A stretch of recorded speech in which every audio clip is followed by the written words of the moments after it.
Are you tired of going to the doctor with the same issue over and over again and never getting any relief? Are you tired of buying all types of vitamins and supplements, hoping but not knowing for sure that they will keep you healthy? Or are you getting enough of the right kind of nutrients that your specific body needs? If you answered yes to any of these questions, you need a nutritional blood analysis. With a nutritional blood analysis, we can take one drop of blood from a prick of your finger and analyze your body's nutritional needs, nutritional deficiencies, and nutritional imbalances. This analysis can provide an early warning of possible future health challenges so you can make the changes now to avoid the negative outcome. A nutritional blood analysis can be used to monitor a health challenge before and after adopting an approach to restore health and balance. It will also allow you the ability to determine the effectiveness of various approaches to restoring and balancing your health. So don't wait. Make your appointment. Stop guessing with your health. Know what works for sure. 901-602-7063.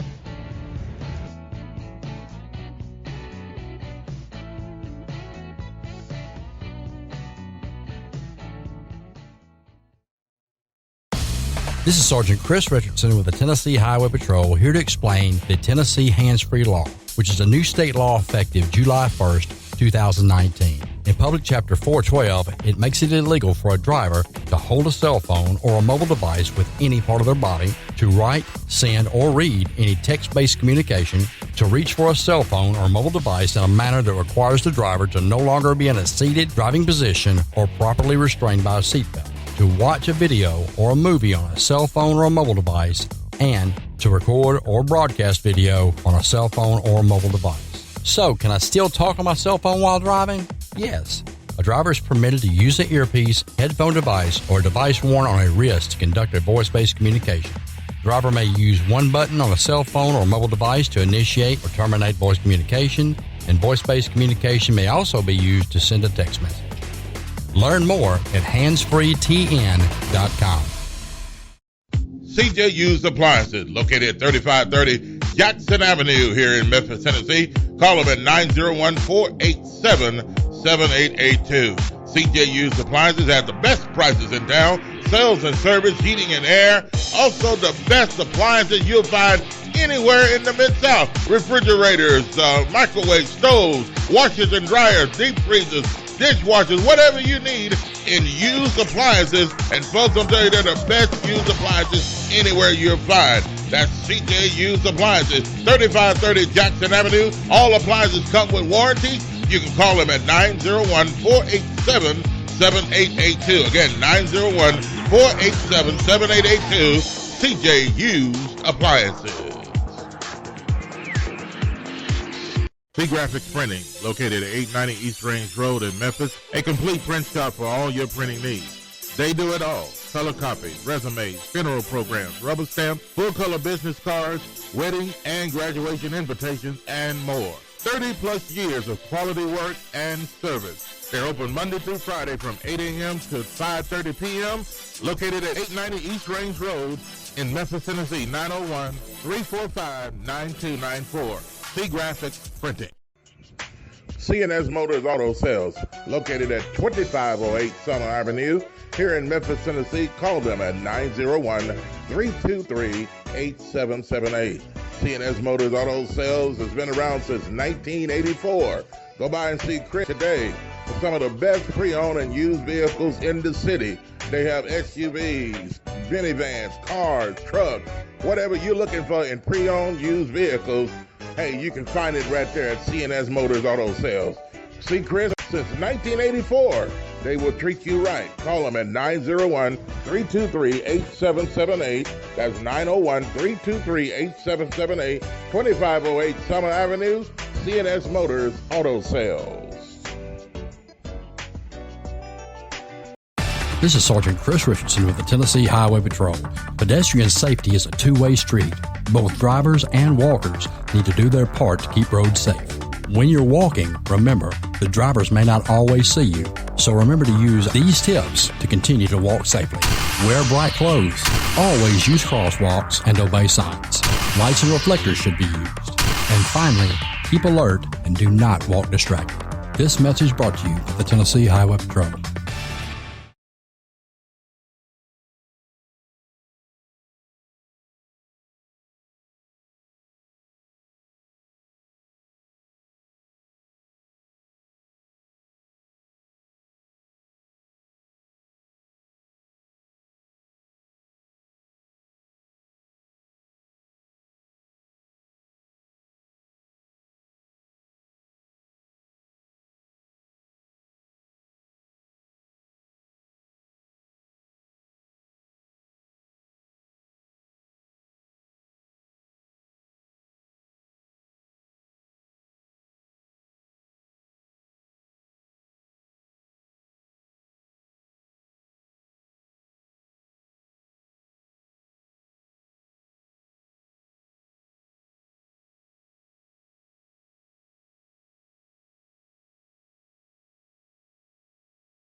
All right, and welcome to another edition of Talkbacklivesports. We are live in full effect.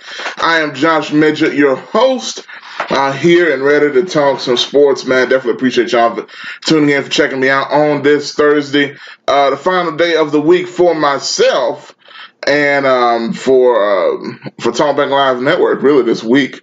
It's going into the Labor Day weekend. I hope y'all have a great Labor Day, whatever you're going to do. Hopefully not too much laboring going on. I don't think a lot of people will have a lot of laboring going on because, other than football players, because there's a lot of football going on this weekend. College football, this is official start of college football week 1. Last week was week 0. They literally do call it week 0, just like they do in high school. Week 0, and now this is the real week 1 with everybody playing. So, a lot to talk about. Matter of fact, the games start today, tonight, with some teams playing. So we're going to talk about that. Memphis, Ole Miss, we're going to talk about that. We're going to preview the game in depth. I'm going to talk about a little here on the top. As you can see, you got the new background there. The backdrop of the show is the Liberty Bowl, because that will be the center of the Memphis universe coming this Saturday. At Liberty Bowl Memorial Stadium, the Tigers and Ole Miss will be playing on that very field that you see in my background. It's a rivalry game, 11 a.m. on ABC. But we're going to get into that. But first of all, I want to let you guys know you're watching Talkback Live Sports on Talkback Live Network. And we appreciate that. You can call into the show 901-213-6020. Once again, it's 901-213-6020. And so I'm live and in full effect. Also, coming up is the NFL final week of the preseason, in which you know what happens there. Nobody plays of any importance, which is a great thing for most of those teams, because by now you have figured out what you have, what you want figured out as far as the depth chart goes. So you may be trying to fill in some final position pieces as far as that is. But everything else, man, is mostly focused on the college football landscape, and I cannot wait. So we're going to jump right into what is, I think, the first real game of any importance of the weekend and that is going to be Memphis and Ole Miss. And I say that because there's no real stakes, right? It's not like this is for any type of division championship or anything like that, or something at stake, like a trophy or something like that. But pride is at stake because this is a big rivalry for a lot of people around here. So we're going to see what happens when it comes to that. Interesting stat I saw in reference to the Tigers and Ole Miss rivalry. The Tigers, well, this is not necessarily in the rivalry, but just the Tigers period, when they kick off with these early morning games. The Tigers are 9-0 in pre-noon games during the regular season. Pre-noon means when the kickoff is before noon or 12 o'clock p.m. in the afternoon. So the Tigers are 9-0 in those games since 2015 when it comes to pre-noon kickoffs. What's good, Kelly? Glad to have you coming in, bro. Some more people coming in as well. Shout out to all of you that are doing so and that are continuing to do so. Once again, one of the things I always emphasize to some people, be sure you share this video. Be sure you share this video with your friends and your family members and let people know what we got going on here on Talkback Live. So this Saturday is the home opener for the Tigers in the opener period against Ole Miss. It's the 63rd meeting between the Tigers and the Rebels. Ole Miss leads the series 47-11 all time. I don't know if people knew it was that lopsided. Well, Ole Miss 47 wins to Memphis 11, and there's been 2 ties all time between these two teams. 2 wins were actually vacated by the NCAA. The series dates back to 1921 and includes games played every decade since. Tickets are available at GoTigersGoTix.com. But, I'm hearing tickets are going decently well for the Tigers football game. Not expecting a sellout by any means, and that's kind of been a topic of conversation with some people within the Tigers community and people in Memphis. Should games like this sell out? Should it not? I'm of the opinion that, hey, Memphis fans, you show up, it's one of those things. It would be nice if that were to happen. I think it's still a debate that can be had, whether Memphis is what we want to call a football city or not. And I don't think it's necessarily a knock on Memphis if they are not considered a football city or not. But that's up for y'all to decide, man. But it's going to be interesting to see what happens. One thing, and also, by the way, I should mention, coming up at 3:40. I will have a representative of TigerSportsReport.com joining me, Isaac Simpson, who's the number 2 man to Brian Moss, who we had on the show the other day. They host a podcast together on TigerSportsReport.com. He's going to be calling in at around 3:40, and we're going to dive deep into the game itself. They did their own preview, and he's going to join me, and we're going to have a preview of the game, so y'all stay tuned for that. But yeah, man, it's something I'm looking forward to. I'm really looking forward to seeing this new Tiger team because I was reading some things in the commercial appeal when it comes to the team and about the new defensive coordinator, Adam Fuller. And there's a lot of hype about him because he took away some of the things that some people liked last year with the defensive celebrations. If you remember, Memphis was renowned for the takeaway belt, the championship belt and the robe, the Ric Flair robe that they put on if a defender made a takeaway, stripped a fumble loose and recovered it, or intercepted the ball, things of that nature. And they put the belt on. They were able to stand on the bench. Little cool stuff like that, right? Defensive coordinator Adam Fuller came in and said, no more of this. You know why there's no more of this? Because y'all were a pathetic defense last year. The Tigers were horrible. He said, what good does it do if you have six? This is literally what from Adam Fuller, the defense coordinator. What good is it if you have 6 takeaways, but you give up 43 points? You don't need to be celebrating anything. So I love that attitude, to be perfectly honest with you. I love it. You can tell he's very defensive oriented. Of course, being a defense coordinator is what you would hope. But he's taking some of those frills away, man. It's like, look, we need to get better as a defense before we do all this celebrating. So he's talking about the basics. He's talking about you need to be pissed off when you tackle your opponent. You know what I mean? You don't just need to be carrying them like a baby, or hugging them. You need to be angry, attack the football angrily. I like those things. The defense is a mindset. You know what I mean? That's what it's all about. I'm not saying you need to hate your opponent, but you need to have a level of aggression that I don't think the Tigers had last year. To be honest, I mean, you talk about, I say it all the time, games like against South Alabama and other teams like that, that came into the Liberty Bowl and ran up and down the field on us without any real impediment from the defense. It was almost like there wasn't a defense out there in some of these games. It don't even get me started, even though I know Missouri was a good team, how Missouri walked the Tigers down. Drew Lock, who was a quarterback, and all that. Yeah, Verdell the Robe. Don't expect to see that this year. Anyway, it was cool. I like the belt too, but I understand the principle of what he's trying to do with the defense. Why are you celebrating if you weren't a good defense? You be good. You practice your fundamentals. You get your basics down before you start getting up here celebrating everything. But I am going to miss the robe and the belt because it did kind of make Memphis stand out. But I do think that stuff is starting to get a little silly. I saw Miami.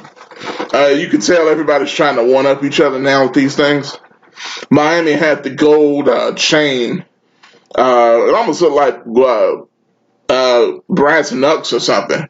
That they the rings, the takeaway rings. They put rings on all 4 fingers up front, and they hold their hands like this when they take the ball away. I'm like, that doesn't even look cool to me. I mean, come on now, man. A man playing football with your hands like this to the camera, I just don't think that's a good look.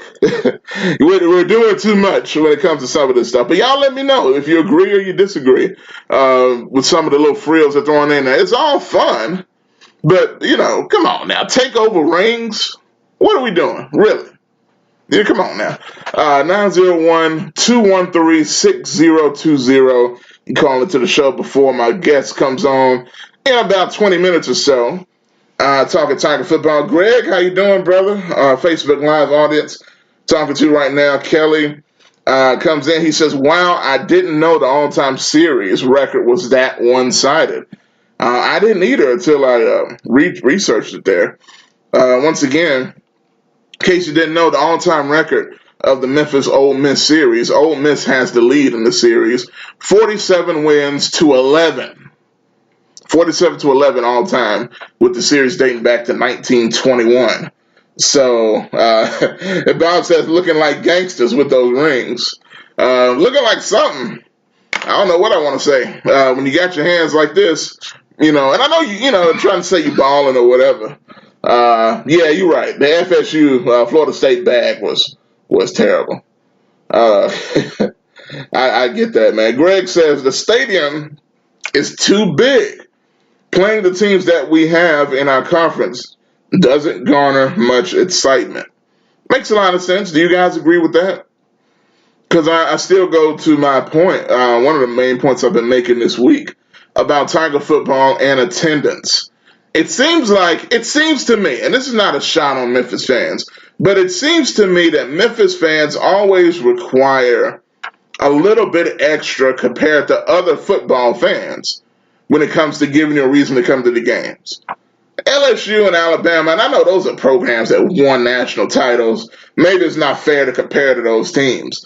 But it just seems like, Memphis fans require a little bit more. Well, maybe if you had some better jerseys.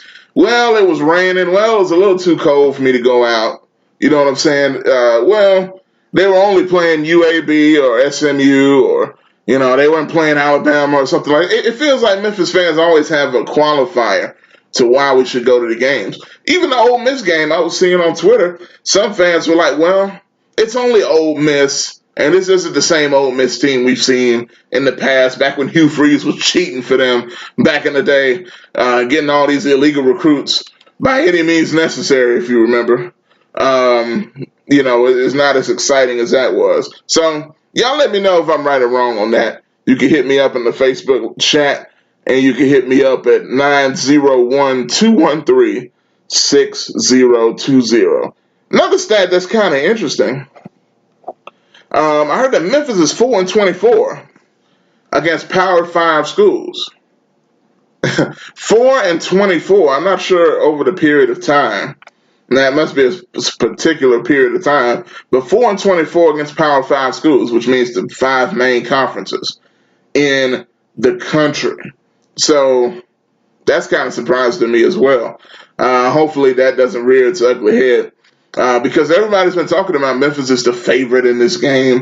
They're going to be favored heading into the game by the Vegas odds makers, things of that nature, the over-under, all that stuff. One of the first few times that's happened when you're playing an SEC team coming into the Liberty Bowl, that the Tigers are favored to win. So will that work in reverse for the Tigers? We talked, Bob said this morning on Talkback Live with Bob and Josh, he doesn't think Memphis is going to win.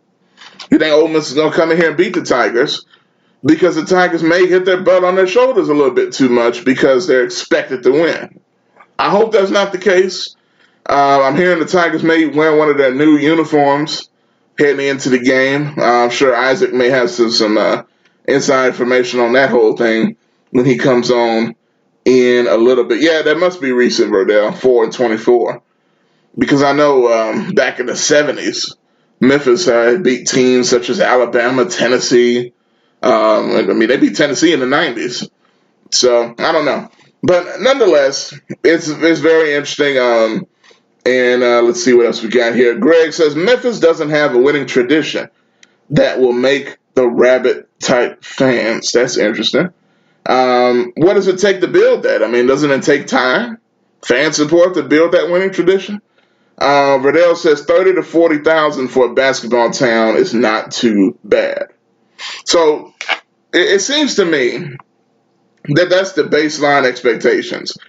We should be happy, from what some of y'all are saying, we should be happy with half empty to a little more than half empty Liberty Bowl Stadium, because the stadium holds more than 60,000 people total. And you're happy for 30 to 40,000.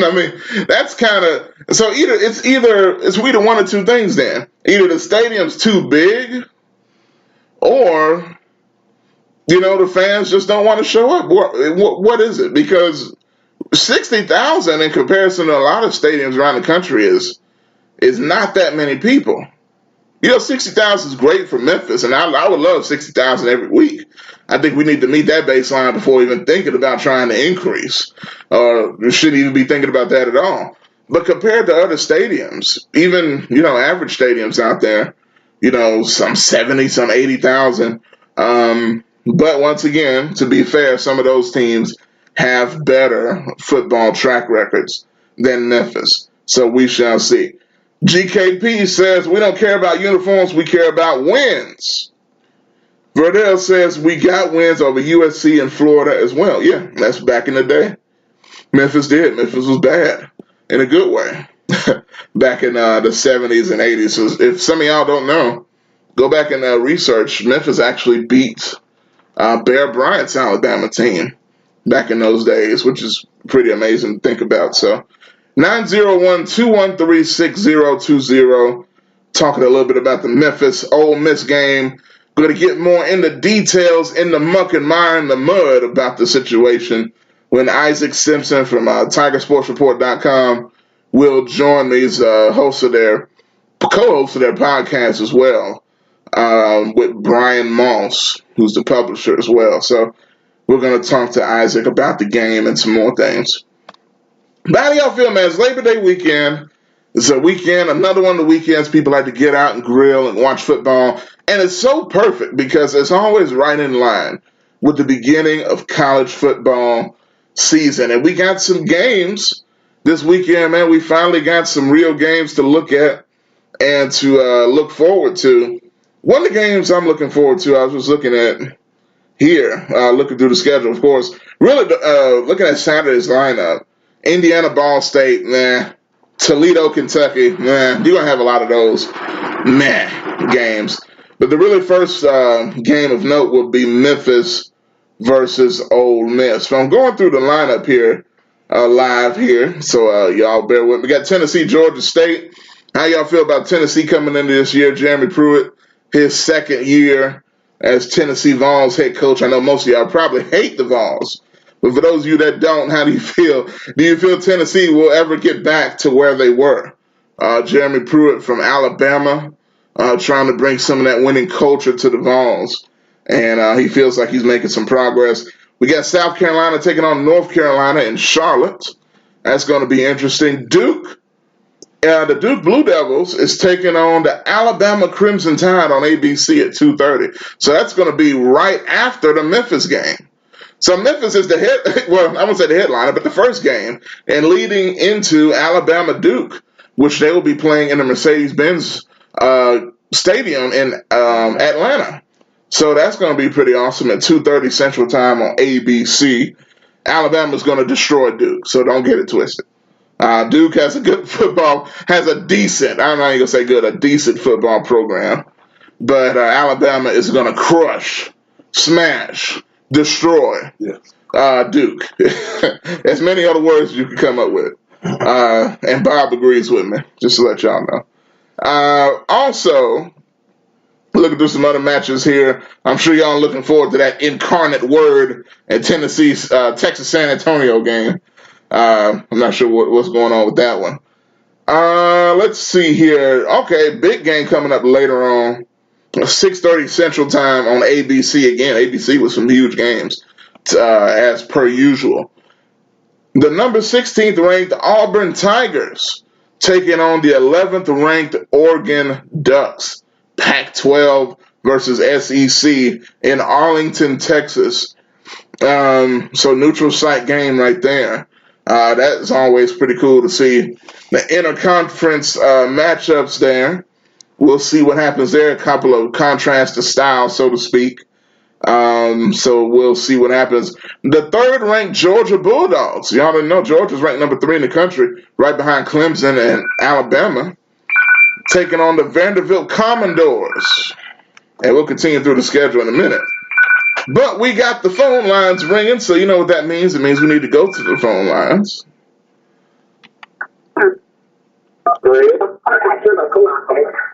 And going to the phone lines, Greg. How you doing, brother? What it do, Josh? What's happening, man? How you doing on this? This? Oh, do you hear me? Yeah, Thirsty Thursday, I guess you could say. Hello? You there, Greg? Yes. Hey, Greg, how you doing? Oh, there you are. What's up, Josh? What's going on, man? Man, feeling pretty good on this thirsty pre-football Thursday. Man, it's all good, man. It's all good. Man, look, okay, as far as the Liberty Bowl goes, right? Mm-hmm. You know, a few years ago, you know, they reduced the capacity of the Liberty Bowl. It was like something over 60, I think it was 61,000 used to hold. Mm-hmm. Now it's somewhere a little bit over 58,000, right? Yeah. Yeah, I think so. The average, I think last 2 years was somewhere around 32 or 33,000, right? Sounds about right. You know, but the thing about it is, man, you know, as I put my Facebook statement, for one thing, like I said, man, the teams that we play, they're not going to bring a lot of people, right? Mm-hmm. So okay. you look at a team, say like Tulane. Yeah. I think last year, Tulane probably brought around 800 people, or whenever the last time we played it, they probably brought around 800 people, right? Mm-hmm. Maybe. So, you know, now, that means it's up to the hometown crowd to fill that up. Yeah. But honestly, man, nobody's going to get too excited about that game. Yeah. You're right. It's just not. You're right. And you look at the SMUs. I mean, the only teams that might bring that kind of excitement is Houston when they're doing well. Maybe when they're doing well, because that's usually a pretty tough game for us. So we try to get up for that. But here's the other part, though. Here's one of the reasons that Memphis can't build their winning tradition. Okay. It's this conference that we play in, because you do not have a reasonable chance to play for the national championship, right? Yeah. There's too many outside equations have to happen for that to happen, right? Mm-hmm. So you look at it that way. So if you got any coach worth his salt that comes to coach here, he's not going to stay. Not more than 4 or 5 years. Mm-hmm. Because I don't know if there's a coach out there that doesn't want a chance to play for the national championship. They don't, that doesn't dream about that. That's why they got into coaching, I would think. So you look at the fact that a coach is going to leave every 4 or 5 years. Okay.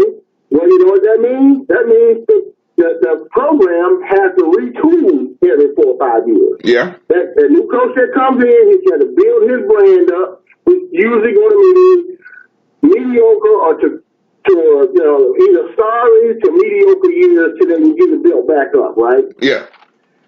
All right. So then you take the chance on Memphis on a coach. Mm-hmm. All right. Which his name just escaped me. What was the coach that we just had, the black dude? Oh, you talking about back in the day, Larry Porter? Porter. Oh man. Total miss. Yeah. That was a total miss. It was. Now, that was the only year that I could think of that I went to made it my business to go to every home game just to support them. And it was terrible. Well, and Greg, I think you make a good point. I think there's a lot of fans that have been out there, and I know plenty of loyal Tiger football fans, right? That guys that went through the mud, that literally laid in the dumpster fire that was the Liberty Bowl in the late Tommy West and Larry Porter years. You know what I mean? And I think some of those fans may have got fatigued, or they were rewarded when Justin Fuente came and used some of the talent that Larry Porter brought in, I must say that part, and decided to start winning some games, brought in his own talent, built a winning culture. But you have to reward the program, don't you think, at a certain point? You're now at a state... Well, I think by and large, I think that they did. But Justin Fuente's third year, the crowds were back. They were. I mean, so they reward the program, but it's just unrealistic the way things are set up to expect, to fill that stadium up. That just is what it is. You look at programs like LSU and Alabama, long winning tradition, but what is the common denominator most times in those cases? Coaches that have been there for a while. Definitely. And Greg, the fan base gets behind that coach. Yeah. They want to support that coach. But when you're flipping coaches, like I said, every 4 to 5 years, you're going to turn some fans off. Some of them become blasé. You get the apathy setting in. You get a winning year or two, then you got to start worrying about, they're going to come calling for them. Yeah. And Greg, you make a great point. And I got my guests about to call in now. But, man, I appreciate the call. You make a lot of good points, man, about Tiger football and what we should expect. We'll probably continue to talk about that here in a minute. But I appreciate the call, bro. All right. Yes, sir, man. I'll talk to you later. Okay, man. All right, that's Greg with his thoughts about Tiger football. Man, several comments have come in since we decided to talk about that a little bit. But we got to take a break right now. And when we come back, we're going to be joined by Isaac Simpson, TigerSportsReport.com, to get into the Memphis-Ole Miss game. Maybe talk some other college football as well, with this weekend, what to expect out of this season. And I know I'm going to ask Isaac about his thoughts on the attendance situation. So y'all stay tuned for that. Keep the comments flowing on Facebook Live. Shout out to y'all listening on Spreaker as well. And we will be back right after this. You're listening to Talk Back Live Sports I am your host, Joshua Midget, and we will be back after this quick word from our sponsors. Stay tuned. Are you tired of going to the doctor with the same issue over and over again and never getting any relief? Are you tired of buying all types of vitamins and supplements, hoping but not knowing for sure that they will keep you healthy? Or are you getting enough of the right kind of nutrients that your specific body needs? If you answered yes to any of these questions, you need a nutritional blood analysis. With a nutritional blood analysis, we can take one drop of blood from a prick of your finger and analyze your body's nutritional needs, nutritional deficiencies, and nutritional imbalances. This analysis can provide an early warning of possible future health challenges so you can make the changes now to avoid the negative outcome. A nutritional blood analysis can be used to monitor a health challenge before and after adopting an approach to restore health and balance. It will also allow you the ability to determine the effectiveness of various approaches to restoring and balancing your health. So don't wait. Make your appointment. Stop guessing with your health.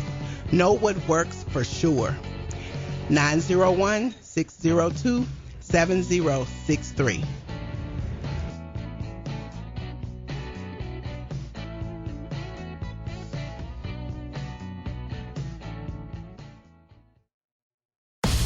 This is Sergeant Chris Richardson with the Tennessee Highway Patrol, here to explain the Tennessee Hands-Free Law, which is a new state law effective July 1st, 2019. In Public Chapter 412, it makes it illegal for a driver to hold a cell phone or a mobile device with any part of their body, to write, send, or read any text-based communication, to reach for a cell phone or mobile device in a manner that requires the driver to no longer be in a seated driving position or properly restrained by a seatbelt, to watch a video or a movie on a cell phone or a mobile device, and to record or broadcast video on a cell phone or a mobile device. So, can I still talk on my cell phone while driving? Yes. A driver is permitted to use an earpiece, headphone device, or a device worn on a wrist to conduct a voice-based communication. The driver may use one button on a cell phone or mobile device to initiate or terminate voice communication, and voice-based communication may also be used to send a text message. Learn more at handsfreetn.com. Graphics Printing, located at 890 East Range Road in Memphis, a complete print shop for all your printing needs. They do it all: color copies, resumes, funeral programs, rubber stamps, full-color business cards, wedding and graduation invitations, and more. 30-plus years of quality work and service. They're open Monday through Friday from 8 a.m. to 5:30 p.m., located at 890 East Range Road in Memphis, Tennessee, 901-345-9294. Graphics Printing.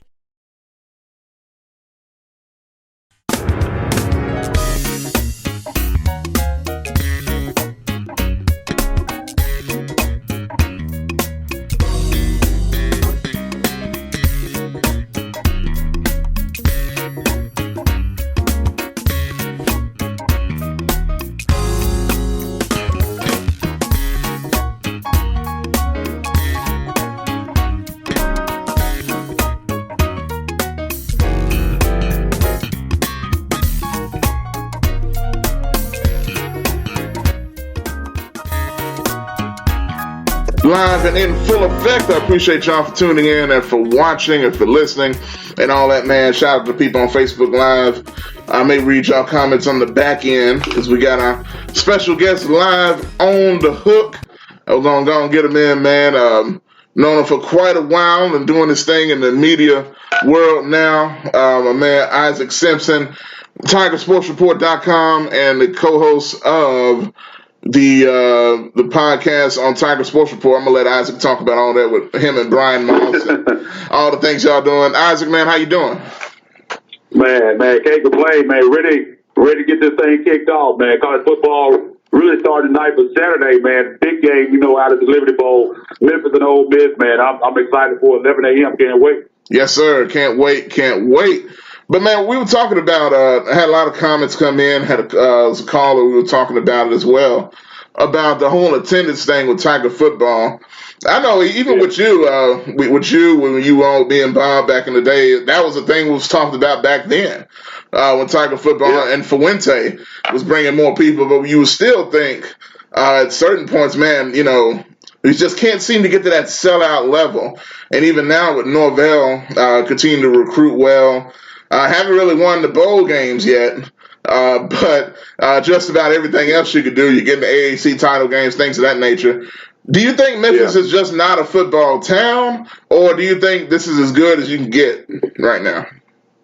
Well, number one, I think the stadium is too big for a non-Power 5 program. It's just hard to get 60-some thousand there, because even when they have good crowds, if you're not familiar with the situation, like you watch it on TV, you're not familiar with the setup, you looking like, man, that's a big game, and they can only get 40, 45, 50. Even when you have 40, 45 in there, it's still in the Liberty Bowl, because Liberty Bowl holds about 63. They got the end zones topped off. It just still doesn't look good. It's just hard. And I know they never, doesn't look like they're ever going to do it, but it would be, I think, beneficial for the program if they build a home campus stadium that held about 45,000. I think it would be fantastic. I mean, the students don't have to commute like they have to do to the Liberty Bowl. You have everything right there, and I think that's about the size you need. With 62,000, man, it's just hard, even when you went in to fill that up, unless you got marquee opponents coming in every game. And when you're in the AAC, that's just not the deal. I mean, you got you might have one game or two games a year where they're real big games, and then I mean, it's just hard to get those kind of people in and get a non-Power 5 opponent. So I mean, they've always pushed back on the thought of getting a home campus smaller stadium, but I think it would be beneficial. You look at the Liberty Bowl, it's an older stadium. They have to put money in it every year. They always have to make improvements. I don't know why they won't do it, but I think that's the main problem. Well, that's an interesting point, man, because I think that's once again seems like the theme here, but that's been a talk for years about the on-campus stadium. You know, I saw some guys going at it in one of the Tiger groups about the on-campus stadium. You know, what I love about Tiger fans, though, the ones that are passionate or real passionate, and to the point that you're debating financial situations for the city and county and how they can get the money together to help the university. They're out there for sure. It's amazing. But kind of getting to the game now, man. You know, it's kind of weird. I brought up about the all-time record between Ole Miss and Memphis. You wouldn't think this would be as big of a rivalry as it is. Well, Ole Miss, I didn't even know how lopsided the overall win-loss situation is, but it's still a big game. How do you feel about it this year in comparison to other years? I think this year you got an Ole Miss team that's coming in. They had the NCAA sanction. So it's been a struggle for them. Had a tough year last year, and I think they're in for another tough year. You got bringing in new coordinators with Rich Rod and McIntyre, which are the big names. I think probably outside the coach, Matt Luke, but Matt Luke, Ole Miss guy. His dad played there. He played there. He was assistant there, and now the head coach. But I think it's going to be a struggle for them. I mean, they're breaking in a new quarterback. He's redshirt freshman. He kind of took advantage of that new rule where people can get kids to play in 4 games and keep their year eligibility. So he's going to be a redshirt freshman this year, so he still has 4 years left. But he's stepping in, new quarterback. You got all kind of new scheme on offense. They're switching from a 4-3 to a 3-4 on defense. So it's going to be a struggle. They don't have the depth that you usually see on a normal basis from the SEC team. So I think Memphis has the advantage in this one. I mean, Memphis is a 5.5-point favorite. I think when you look at depth and overall talent, I know if you look at the recruiting numbers, it still says that Ole Miss has had better classes. But I think Memphis, one thing they have an advantage in, especially in this game, is they've been in this system. They have a lot of guys that know what to expect, and Ole Miss is this is all kind of new to them, and they're going into a new era with their team and this new quarterback and breaking in other guys. I mean, they only have a few holdovers on either side of the ball. So I think they're going to come into this game trying to find themselves. I think Memphis, outside of you obviously losing a guy like Darrell Henderson and Tony Pollard, I think these guys know what they're about and what they're going to do. And I think that's going to be a big advantage going into Saturday. Yeah, and that's the odd situation Memphis finds itself in, being favored against the SEC opponent coming into your stadium, Ole Miss. You know, it's always been that even back when the year that Memphis was undefeated, and that was probably that feels like the biggest crowd I've seen at the Liberty Bowl since, you know, Memphis used to play Tennessee. That game. But, I mean, that was a special game, you know, the Paxton Lynch and all that stuff that went on. Memphis moved up almost into the top 10 after that. But as far as this situation, Ole Miss really seems like they're the ones that probably has a chip on their shoulder and wants to try to prove who they are and that they're still the big brother. We all know the quote from one of the Ole Miss players saying Memphis is the little brother. As if, see, he almost ruined the one advantage Ole Miss had. As far as, coming up now, Memphis probably has a chip on their shoulder a little bit. But I'm going to ask you this. How do you feel Memphis looks coming in before we get to defense? Because that was the biggest problem last year. Brady White. Now, we've been real critical over here about him. I know you've seen the tweets from last year. Noodle arm Brady White, and hopefully that's changed. I don't know if that can change in a year. But how do you feel he's going to do heading into this year? What do you expect?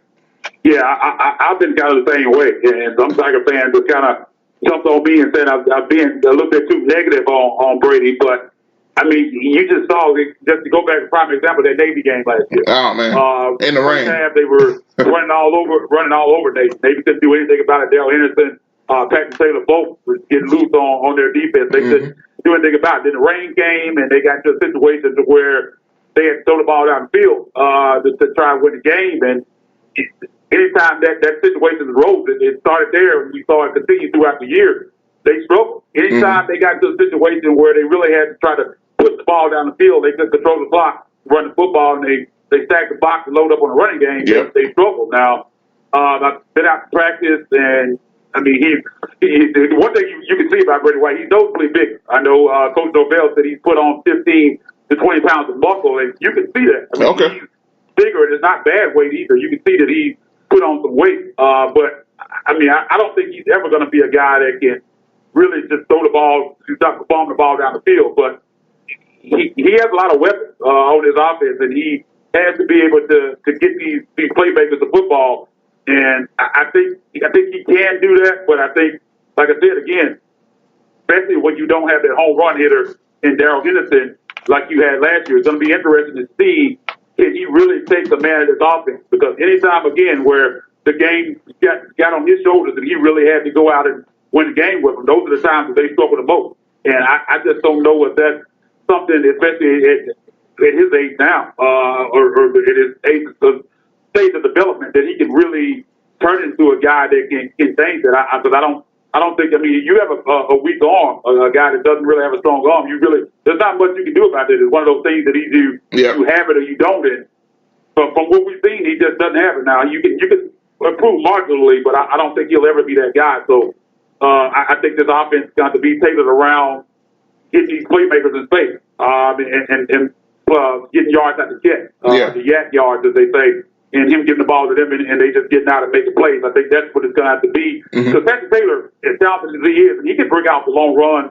at a time, but he's not like Darrell Henderson. He's not a guy you're just going to hand it off to and he's going to go 60, 70 on you like you saw Darrell Henderson. He's more that bruiser back, get you those tough yards. And I'm going to tell you, goal line yards. And to that point, Henderson, I mean, I don't know if you can compare anybody. I mean, that was just special. Next level, almost Madden, Bo Jackson type stuff. That Darrell Henderson was doing last year. So it's amazing. But I do love Patrick Taylor, and I think he's going to get to showcase how good he really is. Also now, of course, it doesn't hurt to have three guys like they had, over the past few years. And honestly, some can argue that Memphis probably underachieved with the level of talent they've had over the past few years, especially when you look at them in the NFL now. But looking at it now, you look at guys like DeMonte Coakley, Joey Magnifico. Do they have a real standout second receiver, though? Now, I know they got talent, but do they really have a guy that you can look at as a number two receiver, or is it just going to have to be spread around? Yeah, that's a big question, and we got to talk about that on our TSLR podcast on Sunday. And, I mean, Darian Jones is the guy that you'd like it to be. I had big hopes for Antonio Gibson going into last season, and he kind of let me down. I mean, his route running ability is not good. I watched him; he really struggles in route running. I think it's going to be by committee. I think you're going to see. I think Joey Magnifico from the tight end position is going to have a huge year. Like I think he's really going to break out. Last year they kind of, for some reason, went away from the tight ends there to the point where Sean Dyche was possibly talking about transferring at one point because they weren't getting the ball to him. But I think they're going to be a much bigger part of the offense this year.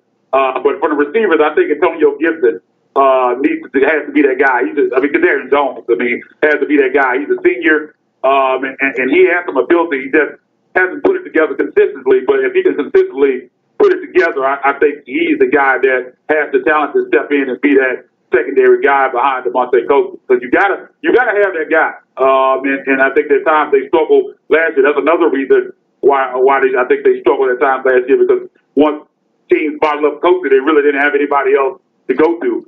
So Kadarius Jones, I hope, steps up and ends up being that guy. But I think you'll get a heavy dose of Magnifico all year as well in the passing game. Definitely. We're talking with Isaac Simpson from TigerSportsReport.com, co-host of TSR Live, with him and Brian Moss, who's the publisher at TigerSportsReport.com. They do great work over there as always. Y'all know Talkback Live and Tiger Sports Report always been linked up, going way back. So definitely continuing that whole thing there today, man. Talk about the Tigers defense, because I think, last year it's almost like you didn't have anybody out there on defense in some aspects.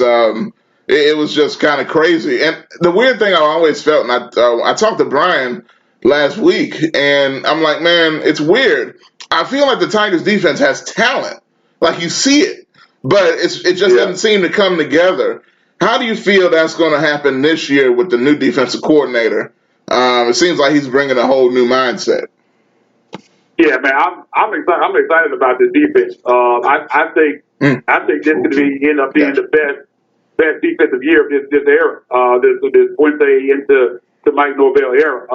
Adam Fuller's come in, and I think he's kind of really changed the culture of this. I love the way he coaches the defense. Talks about they're going to be aggressive. They're really going to get after the quarterback, and that's something that you really haven't seen from this team. They struggle in getting after the quarterback. Definitely. You look at this defense this year. In their senior Leighton, they got a lot of upperclassmen on this defense. The real position that I'm worried about is safety. Outside of that, you look at the front. Jonathan Wilson, Bryce Huff, who is my defensive player of the year candidate here early in the season, before the season's preseason, defensive candidate, defensive player of the year, Bryce Huff, had a big second half of the year last year. I think he's going to build on that. O'Brien Goodson, the nose guard, got JoJo Dorsey stepping in at defensive tackle, and we've seen it that he can line up everywhere and really make plays. So I think he's going to do a great job. And I think this linebacker group is outstanding with Austin Hall, J.J. Russell, Tim Hart. You even got guys off the bench like Josh Perry, Nehemiah Augustus. So the question is, you just have to see it in action. Again, we haven't seen the real game action. I've seen them in practice, but if these guys can get out to the quarterback, I think they're going to be fantastic. T.J. Carter we've had a great freshman year, but for some reason, early in the year especially, really struggled early in the year. Now, he did kind of bounce back there late in the year. Chris Claybrooks is another guy at cornerback who I think will start on the other side. Now, he's going to be out for Saturday. He's not going to play Saturday, but we expect him to probably be back for the Southern game. Okay. I think he's going to be a big factor for this defense. So I'm excited about this defense overall. Still some question marks with the safeties. They got some guys that can hit, but they have shown the consistency. Tyrese Lindsey and Leandre Thomas, I think, will be the two starters, but they make some great plays at times, and then you look at other times, they're missing assignments, and guys are running wide open. So if hopefully Coach Fuller, with that different mindset, can come in here and get these guys to show more consistency. But I think this defense is probably going to be the best we've seen in a long time. Wow, it sounds like you're talking about almost like Fuente. Fuente had a defense. I remember, with the Ole Miss, not Ole Miss, but Missouri coach, when he was here as a defensive coordinator, had those guys hitting like crazy. And almost a top 20 defense. Barry Odom. Yeah, Barry Odom, that's right. When the Tigers had a top 20 defense in the nation at that time. So hopefully get back to that point. But okay, so actually looking at the game plan, How do you feel Norvell's kind of game planning for Ole Miss? What are some things that Memphis needs to look out for? Because I think Ole Miss is the bigger mystery than Memphis, kind of like you said earlier. What exactly are they? And what should the Tigers be looking out for? What should Norvell be game planning for? Well, I think one thing if you ever watched a Rich Rodriguez offense, they're going to run the football. Mm-hmm. No doubt about that. And I think when you look at their roster, they lost so much, man. They had that trio of wide receivers, Metcalf, Brown, and got the other guy's name, Dodge. Yeah. Those three wide receivers, they lose all three of those guys. So I definitely think with Rich Rod coming in, they're going to be more of a running team. Scotty Phillips is the senior running back.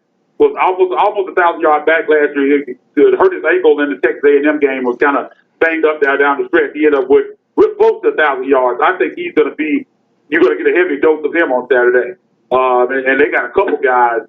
The guy that was a Memphis commit, I can't remember his name, Coop. He was a Memphis commit. He committed from Memphis inside with Ole Miss. He's a big back, a bruiser. You also have running back Isaiah Willard, who had 500 yards in his own right last year. So I think they're going to really come out and try to run the football. And so the defense is going to have the task at hand and try to stop Scotty Phillips. But I think Scotty Phillips is the guy that they're going to really try to run the football. And Elijah Moore is a wide receiver that plays in the slot. He was probably that fourth guy last year. So they had those three big guys, and he was kind of under the radar last year. But I expect him to be a big part of this offense as well. So those two guys are Elijah Moore from the slot, wide receiver. Braylon Edwards is there. That deep threat, kind of a bigger wide receiver. And Scotty Phillips in his running game, I think, is what Memphis is going to come out and key in on if they're going to get this win, because I think they're going to give a heavy dose of both of those guys. But again, it's such a mystery because everything is pretty much new with this Ole Miss team. But yeah, exactly. I know one thing: if it's Rich Rod is coaching the offense, they're going to come out and try to establish the run early. So Memphis going to be ready to kind of shut that down. Yeah, definitely, man, no question. And I'm really curious. I've said before how Ole Miss is going to try to game plan for Memphis, because at least on Memphis end, you kind of know how they're going to do things, what they do. Yeah. But it's just a matter of, can you stop it? One thing I will give Norvell credit for is, the ingenuity and the creativity on the offensive end. But sometimes, and this is something people don't like to talk about, sometimes Norvell likes to get a little too cute for his own good. Yeah, he does.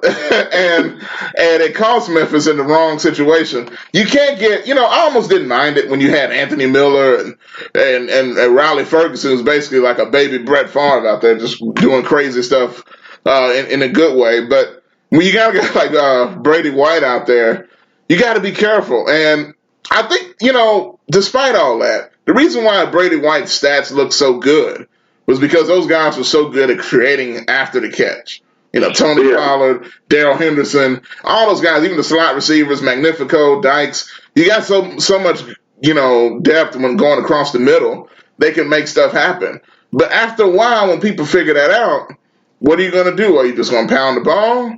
You're going to have to go deep at some point, because I would imagine, unless Ole Miss is stupid, and I don't think they are, they're probably going to try to pack the box, force you to throw the ball. They're going to try to stop Patrick Taylor as much as they can, I would imagine.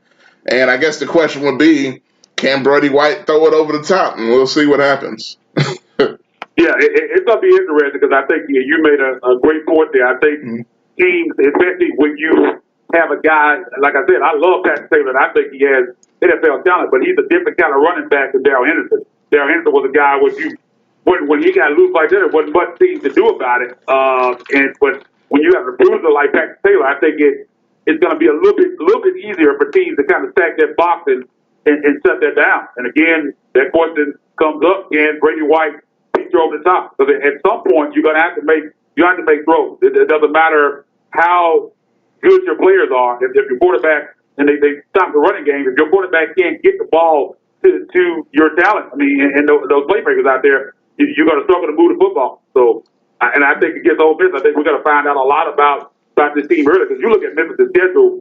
If they win the Ole Miss game, I think they're going to go into that sixth game up in Philadelphia against Temple with a chance to at 5-0 with a chance to become bowl eligible. I think they can roll. I think this test here coming up on Saturday is the one they have to pass. I think they're set up to do some special things that they can win this. And again, I mean, it's kind of a weird scenario between because you look at Ole Miss. I think Ole Miss, if Ole Miss wins the game, even though they're the underdogs, I think most people say, well, Ole Miss is supposed to beat Memphis. Yeah. And if Memphis loses to Ole Miss, or Memphis wins the game, I think people nationally, especially, will look at it like, man, Memphis hoping for a win against the SEC team that they might be special down there, even though they're supposed to win the game. So it's kind of a weird deal because you expect it to be the opposite of that. And Memphis comes into this game favored, and that's weird against a SEC opponent, especially a non-ranked Memphis team. But I think top to bottom, when you look at the rosters, especially depth-wise, I think Memphis has a better talent, and Memphis should win this football game. I agree 100%, no question about it, man. It's Isaac Simpson, TigerSportsReport.com. Man, I appreciate you for coming on again, and man, tell the people about Tiger Sports Report and what you and Brian got going on. Yeah, man, we got a lot of stuff going on coming up, man. We got the TSR Live Press Box pregame show coming up on Saturday at 9 a.m. We're going to come to you 2 hours prior to every home game. I'll come to you live from the press box, man, get you all the needs to know, everything you need to know going into that day's matchup. Might even do it to some road games as well, so be on the lookout for that. You can always follow me on Twitter at Isaac_Rivals, ISAAC_Rivals. And again, man, we got a guy that works with us, Mitch Davis. He's going to be out on Tiger Lane doing some live stuff, so we got all kind of stuff going on, man. Go over to TigerSportsReport.com or check us out on Twitter, man, and we're ready to go, man. Another season of Tiger football, and I think this could be the season they finally break out and win that AAC championship because I think the balance is better than it's been in years past. I think there's been a bigger gap between the offense and defense in years prior. And I think this year that gap closing a little bit. So, man, we're going to find out a lot on Saturday, man, but it should be fun. Yeah, absolutely, man. Going to be real fun. Can't wait. Labor Day, and nothing better, man, combining Labor Day weekend and college football first weekend. Man, can't beat it at all. It's a lot better than watching the Dallas Cowboys, on the weekend. You know what I'm saying? So, man, shout out. Hey, man, real quick, shout out to Tony Pollard, man. And oh, man, like he's going to get that start. I don't think Zeke's going to get that deal done before at least before week one. So I think Tony Pollard's going to get his opportunity to run behind that offensive line, man. So I think he has a bright future because he's a fantastic in the preseason, but I knew he had it in him. Yeah, no doubt. And I always felt like Pollard as a running back, and a few times he actually ran up the middle because he did so much other stuff at Memphis. But you can really see, man, this guy can run if he actually got the opportunity. And you're seeing that in Dallas, man. But all I know is y'all are lucky y'all got him before my Titans did because I'm like, man, come on now. I was really hoping we'd snatch him up. So, unfortunately, he went down to y'all, man. But nonetheless, we're going to get that Titans-Cowboys Super Bowl, hopefully, and we can talk about it then. Yes, sir, man. All right, Isaac, man, I appreciate you coming on. Definitely going to do it again, bro. Hey, no problem. Anytime. Yes, sir. Thanks, John. All right, man. All right, that's Isaac Simpson. TigerSportsReport.com, actually coming fresh off an interview, literally, that he did on Sports 56. So coming right on with us right afterwards, man. So we appreciate that.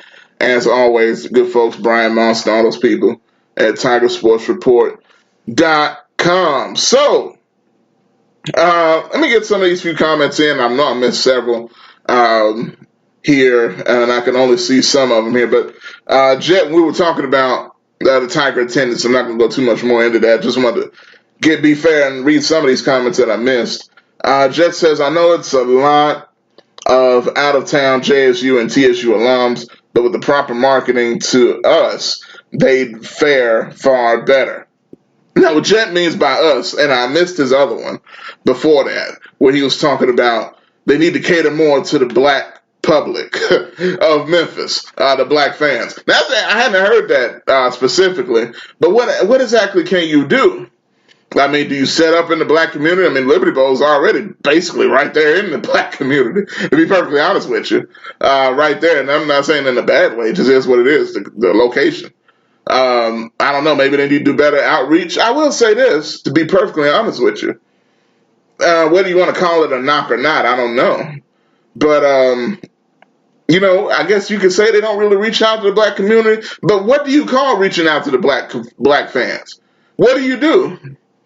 Do you give away Popeye sandwiches? I mean, what? I don't even know the answer to that necessarily. Tiger basketball didn't seem to have a problem with that. And I don't think they're doing anything special other than what they already do.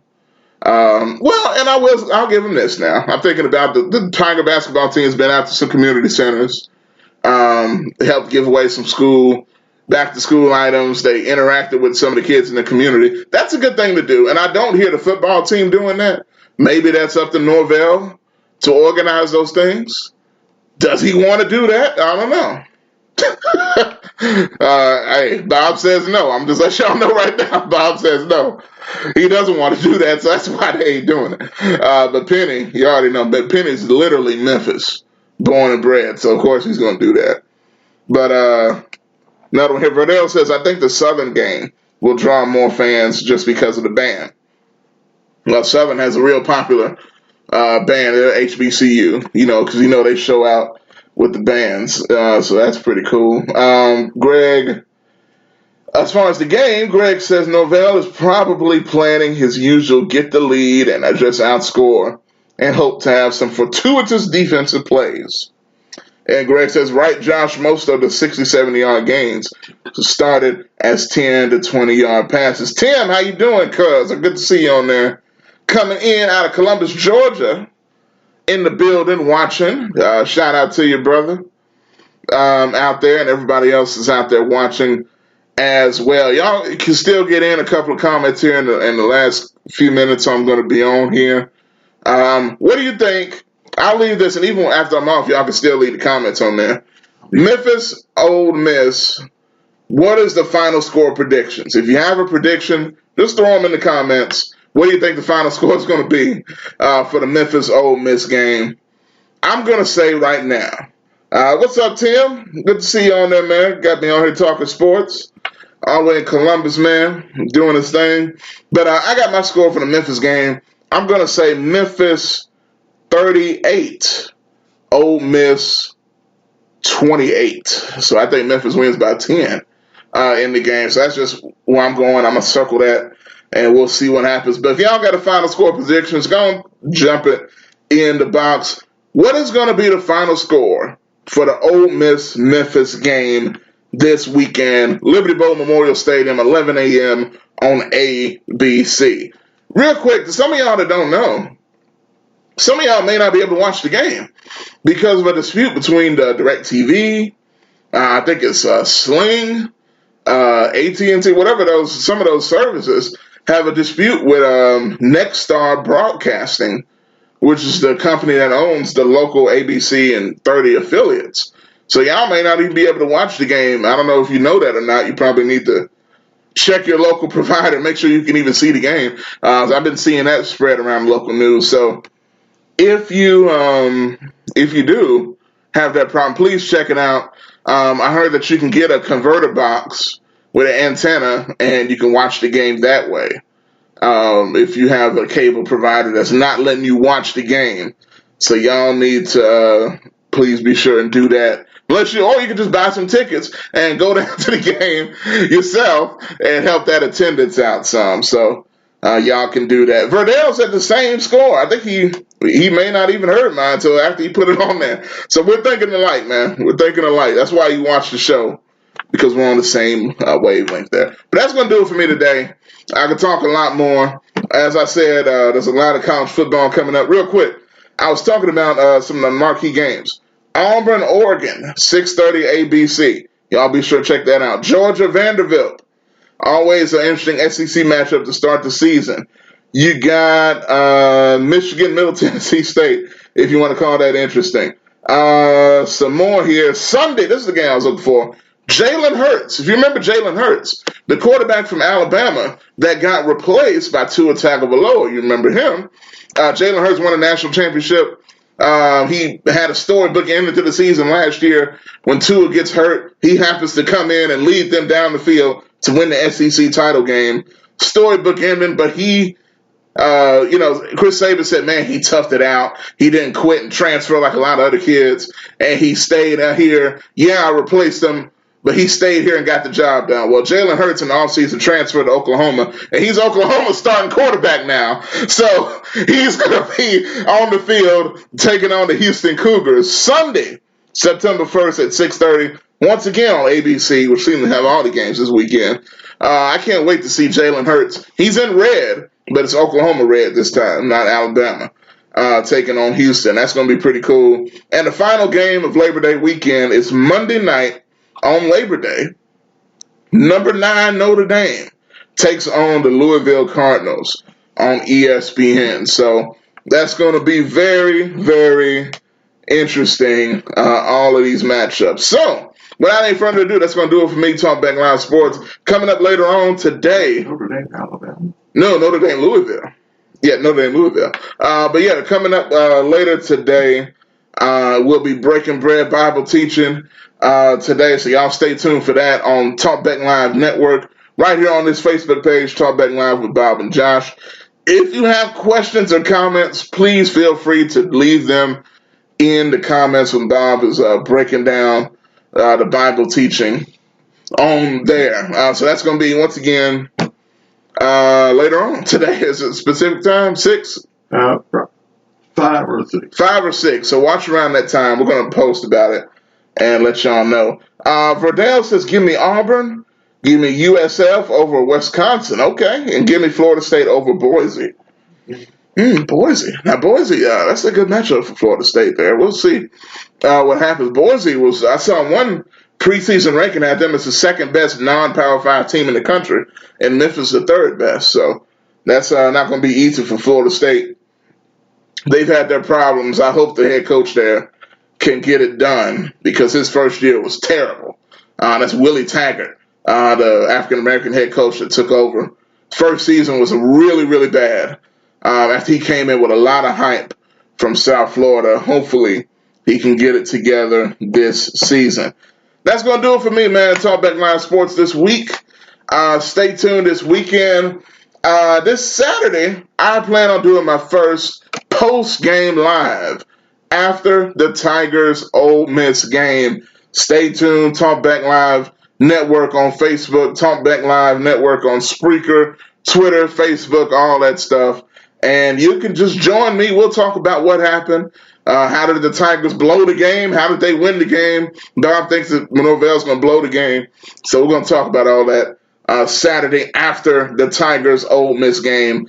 Bring your post-game calls, post-game comments, all that stuff right over here. So without any further ado, I'm Josh Midget, man. I appreciate y'all for watching, for supporting, for listening, and sharing this video. You can still share it after it's over. Let people know all the great stuff that we got going on over here. Independent media doing our independent thing.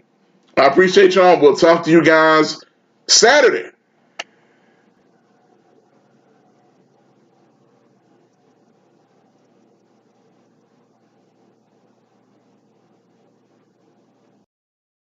I'ma get it, that's for sure.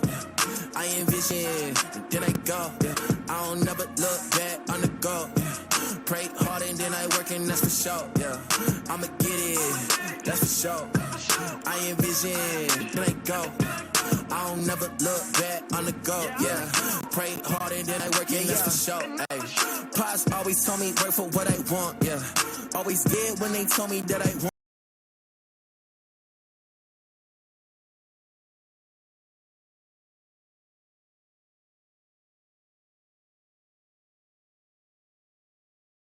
Are you getting enough of the right kind of nutrients that your specific body needs?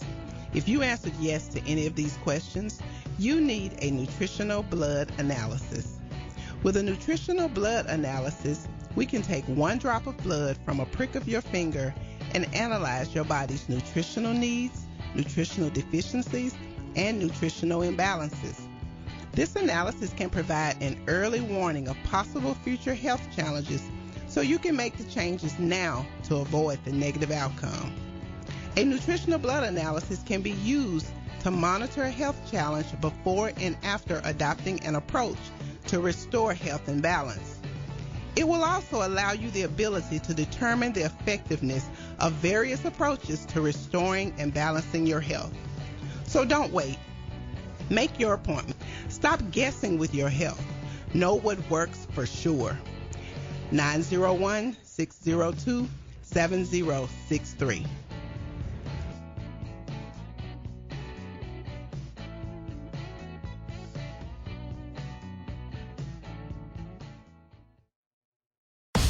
This is Sergeant CJ Used Appliances, located at 3530 Jackson Avenue here in Memphis, Tennessee. Call them at 901-487-7882. CJ Used Appliances have the best prices in town. Sales and service, heating and air. Also the best appliances you'll find anywhere in the Mid-South. Refrigerators, microwave stoves, washers and dryers, deep freezers, dishwashers, whatever you need in used appliances. And folks, I'm telling you, they're the best used appliances anywhere you'll find. That's CJ Used Appliances, 3530 Jackson Avenue. All appliances come with warranty. You can call them at 901-487-7882. Again, 901-487-7882. CJ Used Appliances. Graphics Printing, located at 890 East Range Road in Memphis. A complete print shop for all your printing needs. They do it all. Color copies, resumes, funeral programs, rubber stamps, full-color business cards, wedding and graduation invitations, and more. 30-plus years of quality work and service. They're open Monday through Friday from 8 a.m. to 5:30 p.m. Located at 890 East Range Road in Memphis, Tennessee, 901-345-9294. Graphics Printing. C&S Motors Auto Sales, located at 2508 Summer Avenue here in Memphis, Tennessee. Call them at 901-323-8778. C&S Motors Auto Sales has been around since 1984. Go by and see Chris today for some of the best pre-owned and used vehicles in the city. They have SUVs, minivans, cars, trucks, whatever you're looking for in pre-owned used vehicles. Hey, you can find it right there at C&S Motors Auto Sales. See Chris since 1984. They will treat you right. Call them at 901-323-8778. That's 901-323-8778. 2508 Summer Avenue, C&S Motors Auto Sales. This is Sergeant Chris Richardson with the Tennessee Highway Patrol. Pedestrian safety is a two-way street. Both drivers and walkers need to do their part to keep roads safe. When you're walking, remember, the drivers may not always see you, so remember to use these tips to continue to walk safely. Wear bright clothes. Always use crosswalks and obey signs. Lights and reflectors should be used. And finally, keep alert and do not walk distracted. This message brought to you by the Tennessee Highway Patrol.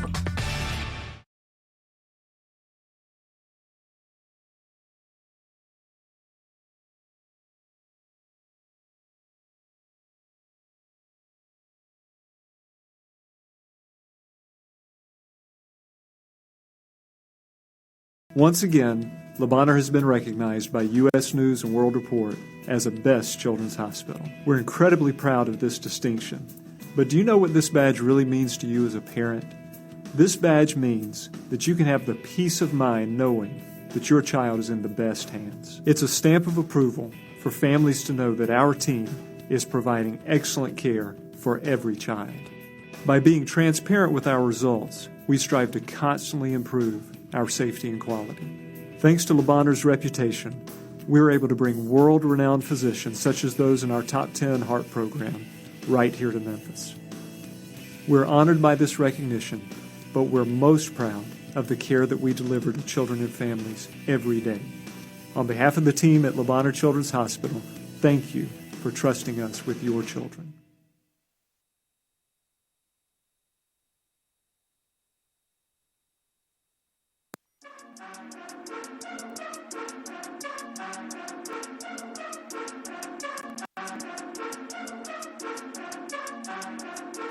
Yeah, I'ma get it, that's for sure. I envision, then I go. I don't never look back on the go. Pray hard and then I work and that's for sure. Yeah, I'ma get it, that's for sure. I envision, then I go. I don't never look back on the go, yeah. Pray hard and then I work, and that's for sure, ayy. Pops always told me work for what I want, yeah. Always did when they told me that I want, yeah. So I don't understand the spoiled tip. My parents' money spoiled rich. I've been on my own kick that I'm gon' have the world grip, ayy. I just tuck my head and then I work and then I pray. Satan tryna give me all my game, but he might pray. Always wanted to be more, I'm feeling like I'm Ray. I slept in super ace and now I'm chilling with the Grays. Diligent, I'm a rocket. Reading James like I'm Harden. I'm Chris Breezy, I'm popping. No more games, time to lock in. Got say the planet, I'm on it. Going for my dreams, yeah, I'm on a ultra beam. I'ma get it, that's for sure. I envision, then I go. I don't never look back on the go. Pray hard and then I work and that's for sure. I'ma get it, that's for sure. I envision, then I go. I don't never look back on the go.